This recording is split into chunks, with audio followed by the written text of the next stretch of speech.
He did it. Wait, now it's all about 5 as in Super Bowl 55, or 5 plus 5 as in my 10th Super Bowl, says Tom Brady. Will you show the highlight, that video of LeBron, him throwing the ball out of bounds? I hadn't seen that anymore since we won the title. I might bring that back today. No. I think it's about time. Blooper reel retired. Yeah, the blooper reel. Yeah, the blooper reel. We're not using that thing anymore. Guys, we are days away from the Super Bowl, and that is where we begin today. All projected starters for the Chiefs and Buccaneers rosters were ranked heading into the Super Bowl, and KC took 4 of the top 5 spots with Mahomes at 1 and Brady the only Buck at number 2.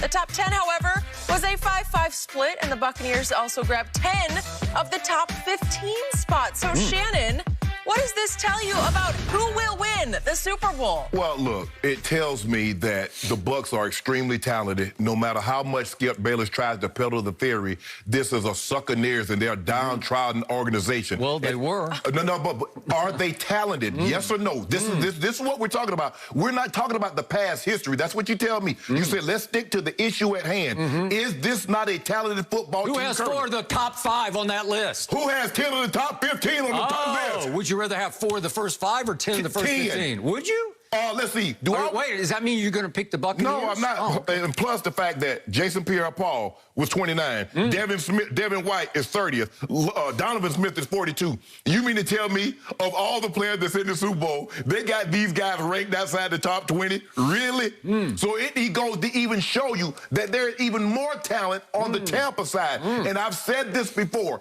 If you look at these rosters, top to bottom, Tampa Bay is more talented than Kansas City. Really? Kansas City has the more firepower offensively. Okay. You look at Mahomes, you look at Kelsey, you look at Tyreek. I get that. Chris Jones was ranked in the top 5. I get but Skip, our defensive guys don't bring the cachet that an offensive guy does. Okay, but he's number 1 on this list. Yes, he's the first defender ranked on either team.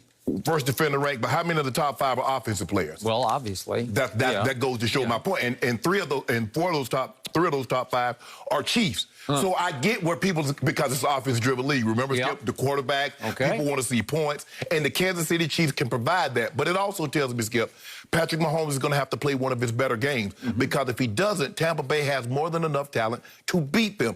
This is not going to be, and if they lose this game, this is not going to be the monumental upset that people think it's going to be. This is not the Patriots upsetting the greatest show on turf. Right, the Rams. This is not the Broncos 11-point underdogs to the Packers beating them. That's not that, Skip. This is not the Jets beating the Colts in the Super Bowl. Joe Namath. Right. This is not that.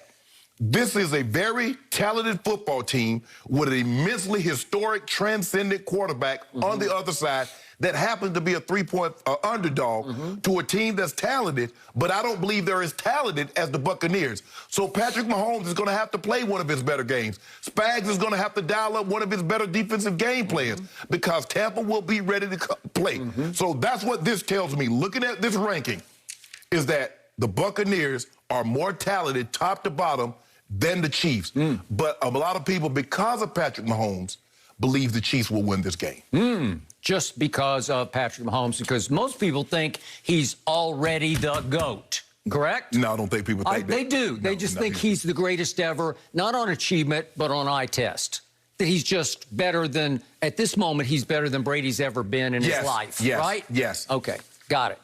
So, I ask again, why did Tom Brady look around the NFL landscape and say, I choose Tampa Bay? It's because of this list, because he saw it coming before, at least I saw it coming. I think we were, I'll go so far as to say I was shocked he chose Tampa Bay, right? Well, I think we were all, before the simple fact, Skip, is Tampa Bay. But as you say now, when we look at this list, you see why he chose Tampa Bay. So there was much conjecture and speculation to the point that John Lynch and your man Kyle Shanahan admitted they seriously considered, let's take a run with Tom Brady.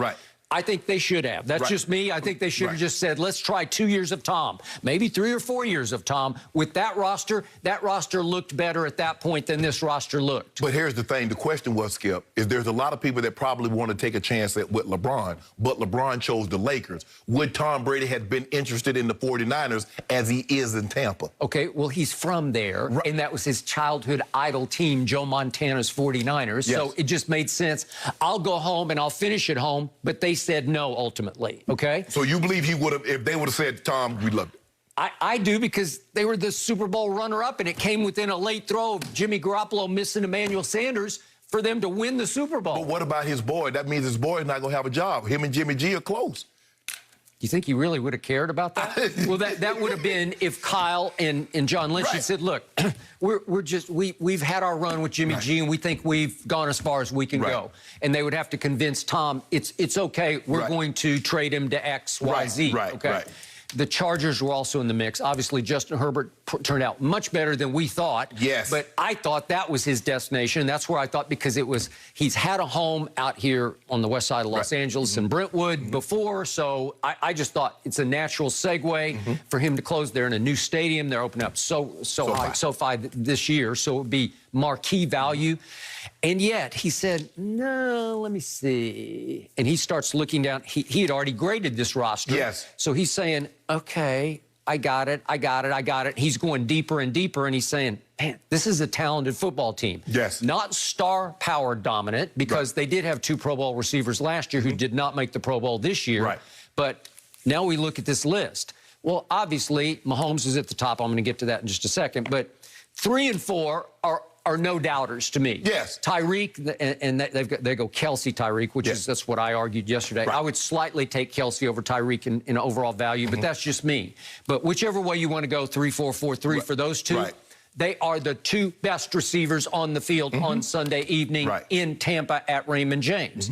And then I was a little surprised at Chris Jones, because he doesn't catch my eye enough, but he is a game wrecker. And they are saying, Pro Football Focus, that they have him graded right behind Aaron Donald every year. Yes. Okay, so that's firepower, man, in the middle of that line. And he is hard to deal with. And both the Tampa guards and the Tampa center, who are all ranked fairly high, especially one guard and the center, on this list, they're going to have their hands full trying to keep him out of Brady's lap. Right? Because, as you always say, the best way to get to Brady is to just annihilate the pocket right into him, because he can't scramble. He's not a scrambler. So if it breaks down, you know how he goes. It's just going to be duck and cover, and so there's nowhere to step forward and make the pass. Okay, so now we get to tier 2, and all of a sudden you're saying, well, wait a second. Here they come, and they tie it up at 5-all through 10, but then the next 5, they've got it. And you're saying, wait, how can that be? Well, it's because all of a sudden it kicks in with Chris Godwin, Mike Evans, that's 11, 12, and 13 is Antonio. Well, they get the next 5 on the list. And then Shaq Barrett, Carl Davis. Okay, and boom, all of a sudden, they're up 10-5 through 15 players. But Skip, think about this. It's hard for me to see there's a better defensive player. I believe the second, worst case, third best defensive player that's going to take the field is Devin White. How is he ranked outside? So to finish this off, if you go all the way down to 30, they win 18-12. So they have 18 of the top 30 players. Well, that should tell you that in and of itself, they got a shot to win this game. Just on depth of talent. And that's top 30 talent, I'm with you on Devin White. I just about, my teeth almost fell out when I said, because I kept looking for Devin White. I said, did they leave him off? That's what I was looking for. Did they leave him off? I did the same thing. I'm like, hold on. He's 30th? Okay, so their point about Devin White is simply this, and I get it. They're grading him only off the regular season. There were games in the regular season when I will admit I got frustrated, because he will come and go and then just stay gone. Sometimes he freelance. He freelance. Okay. Well, sometimes he just sort of drifts. He just drifts through plays, and you say, where is he? He's 45, right? Where's 45? If he is called upon to blitz, he flashes. He jumps off your TV screen.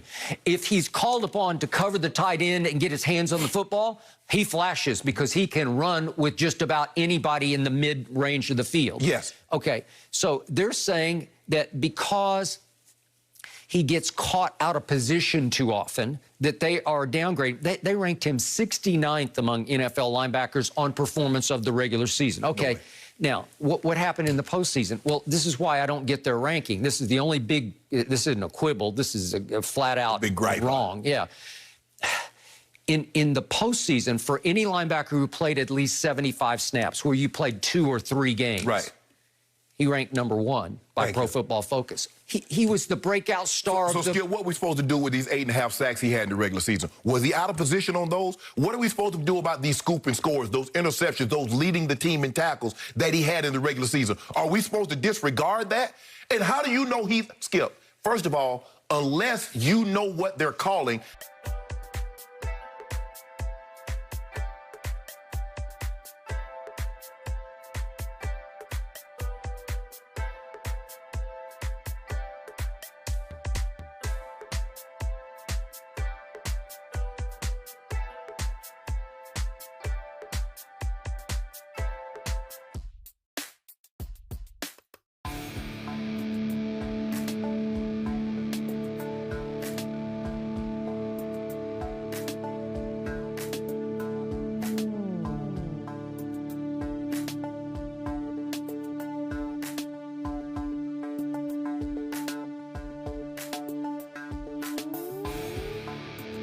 three of those top 5 are Chiefs. So I get where people, because it's an offense-driven league. Remember, Skip, the quarterback, people want to see points.